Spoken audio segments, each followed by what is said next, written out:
देखिए पूरी इसकी किस्ती भर गई है और गमला भी पूरा भर गया है। एक छोटी सी कटिंग से ही पूरा ये फैल जाता है। और मैं इसमें डालती हूँ नेचुरल लिक्विड फर्टिलाइज़र, चावल का पानी, चाय पत्ती का पानी।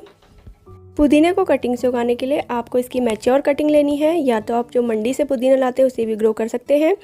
मैच्योर कटिंग लेने के बाद आपको एक ग्लास में पानी में से डुबो के रखना है। आफ्टर 1 वीक आप देखेंगे इसमें रूट आ जाएंगी। बस रूट को आपको मिट्टी में लगाने की ही देरी है। छोटे से ग्रो बैग में आप मिट्टी में लगा लीजिए, बाद में शिफ्ट करके आप किसी किस्ती या टब में लगा लीजिए। ये एक बिल्कुल नेचुरल हर्ब की तरह काम करता है।